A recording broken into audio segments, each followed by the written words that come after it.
So this is what I get for missing a month. I started off with something really small with only a couple and didn't feel it was worth doing a video. And then all of a sudden I get a huge haul of stuff coming in. So, here we are for pickups of August and September.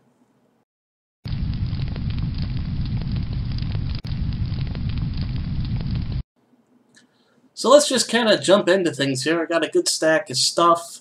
Mostly, well, all of it's pretty much modern except for one. Some more stuff to add to the Vita Collection, and I think we'll kind of start with there. So first up, we have the flashbacks, Atari Flashback Collection for the Vita. This includes volumes 1, 2, and 3 that were released on the Xbox One and PS4. And we finally got a small collection on the Vita, which, not a surprise. I mean, these games are pretty small. It was easy enough to fit all 3 volumes onto one disc. Or one cartridge, I guess. There's about 150 games on this thing, spanning the Atari 2600, 5200, and some arcade classics. So that's kind of cool. Big fan of Centipede and some of the other older games on the Atari. Otherwise, I'm not too big into the Atari era of things, per se. You know, like Missile Command and all that were kind of cool, but yeah, not huge on it, but classic stuff. I actually got an import, actually 2 imports really. This is the first one. I couldn't really pass this by. It was on sale in Play Asia, and I was on a Virtual On kick for a while. And this is the last Virtual On game that was actually released by Sega on the PlayStation Vita, no less. Although this, they kind of mix it up. They mixed Virtual On, the newest edition, with a visual novel based off of A Certain Magical Girl is the name of the series. And you got A Certain Magical Virtual On. So that's kind of interesting. The front cover is kind of cool, but basically you go through the whole visual novel process, and in the middle they mix it in with games of Virtual On. So you get all the new additional stuff. Of course, it is 100% in Japanese. There is no English translation for this one, sadly. So I'm going to kind of struggle through it, but I'm hoping to at least get to the Virtual On part, because you can play that separately from the actual story. And it does have online play, I believe. Yes, 1 to 4 players. And it is PSTV compatible. So I'm actually looking forward to breaking this one open, because I want to get my Virtual On. Second import, this is from Strictly Limited. This is surprisingly number 19, and I think the edition was only 1,500 of these copies. This is the Visara collection, which was some old shoot-'em-ups in the early 2000s. Now, this is the weaker version of them all, but however, this does have the unique ability for 2 players on the PlayStation Vita, which only a handful of games actually support. Most of them are just single-player only, unless you play online, but this actually does 2-player co-op, which is really cool. Of course, this is just the basic arcade ports right over to Vita. There's no real graphical enhances to this like there is for the PlayStation 4 and Xbox version.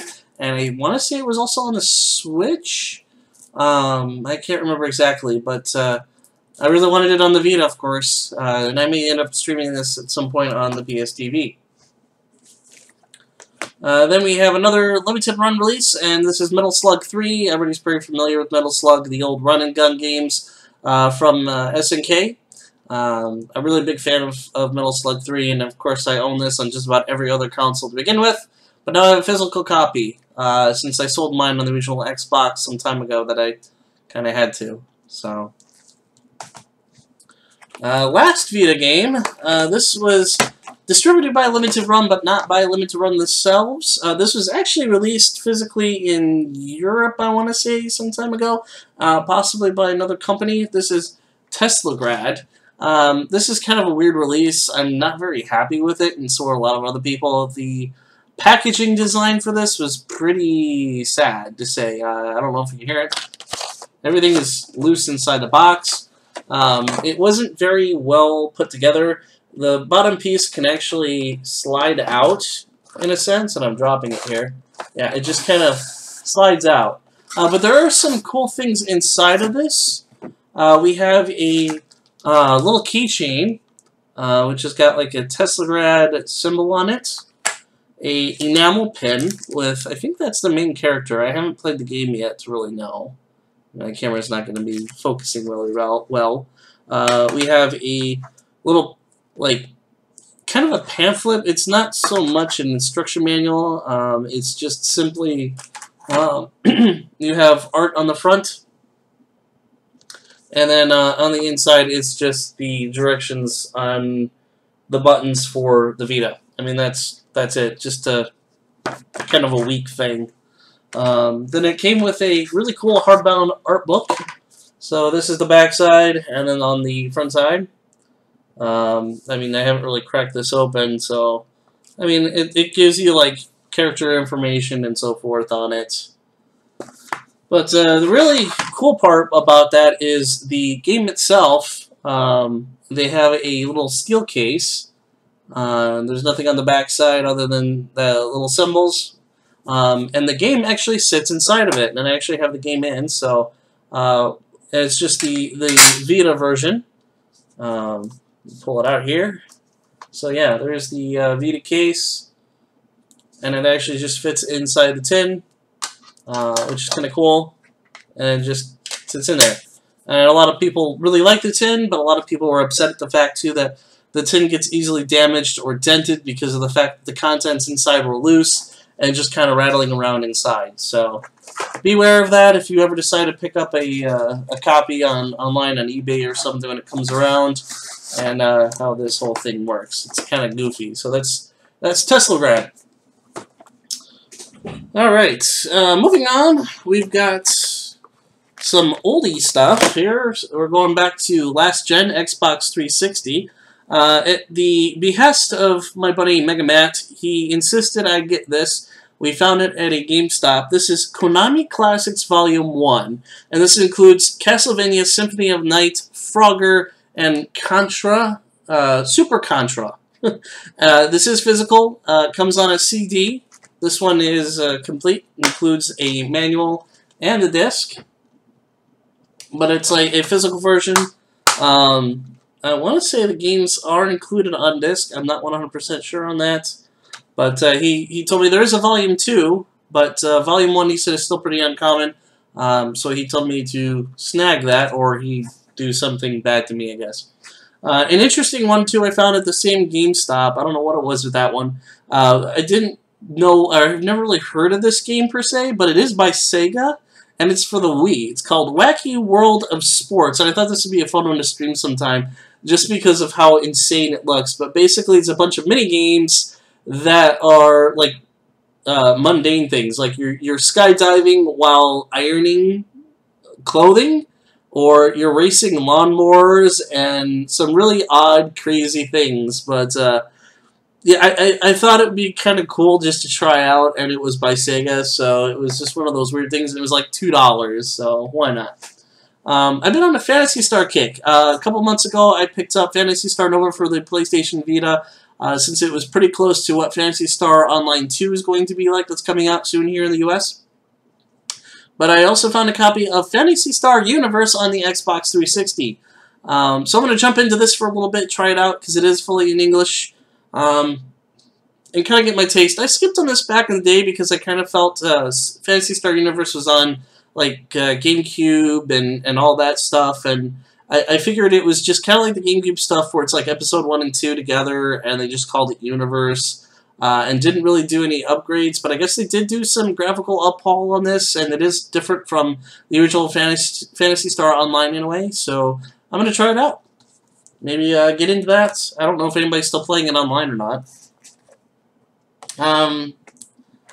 And because of that Phantasy Star kick, there was a video game convention here in town on Saturday. It was the first time they ever done something like that.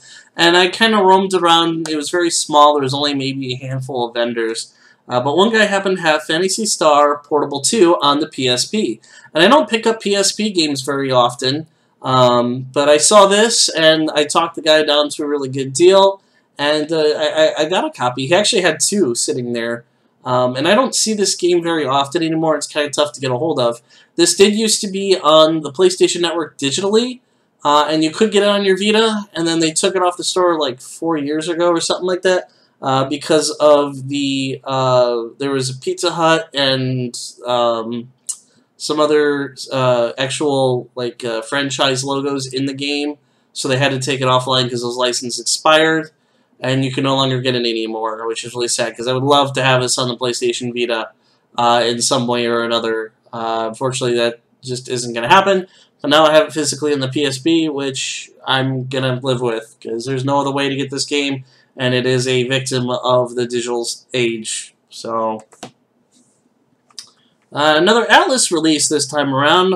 We have Persona Q2. My phone's going off. I picked up the first one. I didn't really care. I'm not really big into the first-person dungeon crawlers, but I'm going to give this one a shot because I really did enjoy Persona 4 and 5. It's got the characters from that. So I'm kind of curious to see if I can dive in, give it another shot, and see how it goes. This is the launch edition, and I want to say, do I have? Oh, yeah, I do. They gave me, or they had still, some of these little pins from the characters of 3, 4, and 5, I think. Yeah, 3, 4, and 5 protagonists. So I got some free pins. This also has a reversible cover on it that has the characters, which is really cool. So there's the inside cover art and the backside. So I thought that was pretty cool.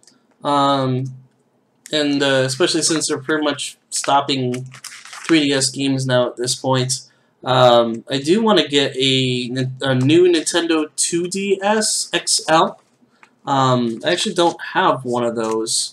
And I'm kind of concerned that my ability to get those are running out now that the Switch Lite has come along. I'm not sure how much longer the 2DS XLs or 2DSs are going to be around, so I want to grab that. Along with that, one of my favorite games on the PlayStation 3, Catherine. Beautiful art book on this. I love the steelbook. This is great. I did finish this. But I love the fact how this looks. It's not as good as the limited Japanese one, which actually had different art on it, and the inside actually had a slot for your Vita cartridge and the PlayStation 4 disc. This one just has PlayStation 4, which is currently actually still in my PlayStation, so that's it. And then the art has all three Catherines along the cover. And it's got this nice little slipcase. This is the launch edition. I decided not to go for the full thing because really all I wanted was the steelbook.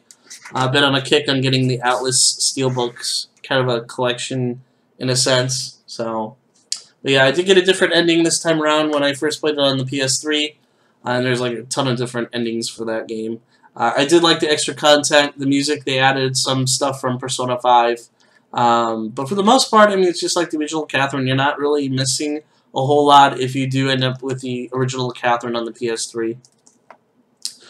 This one seems to be pretty popular. It's a GameStop exclusive. Everybody seems to be grabbing this one.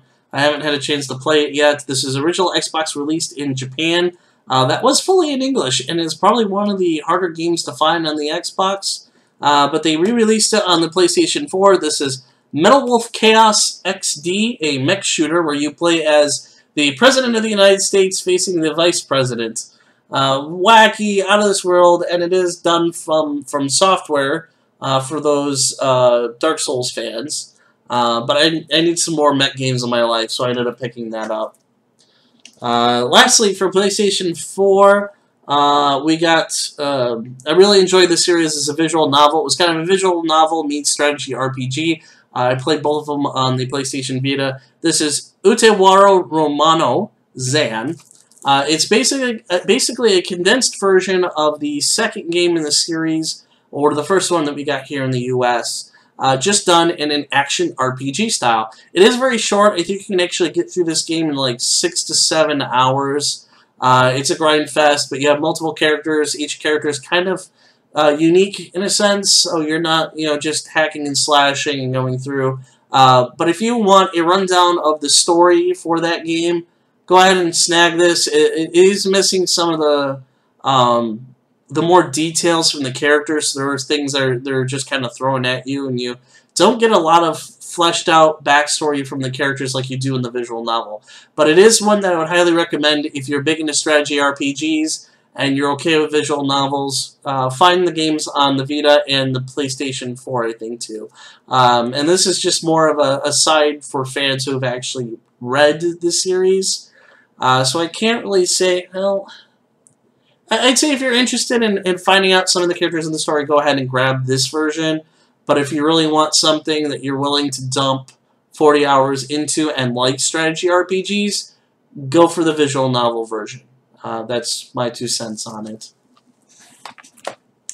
And of course, I picked up the Sega Genesis Mini. I haven't had a chance to plug it in. I did an unboxing of it and recorded it and realized that my mic was turned way down and it would just been too much of a pain in the butt to turn it all back up again, and it just turned out really ugly and I ended up skipping it.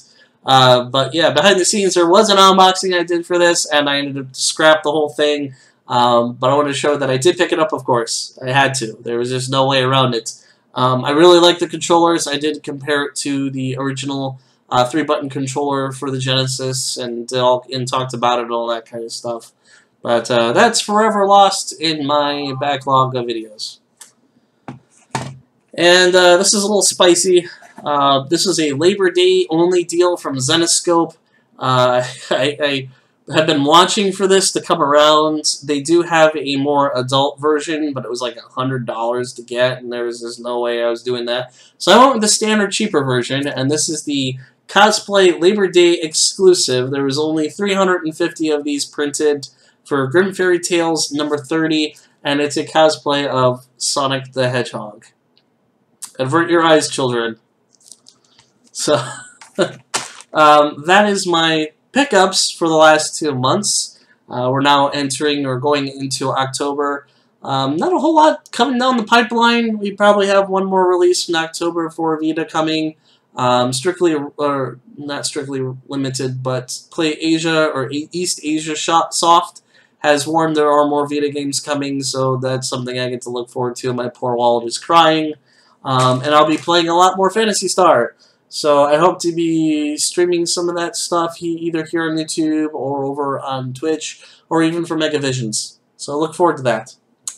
So as always, that's it for now, guys. Thank you for watching, and we'll see you next time.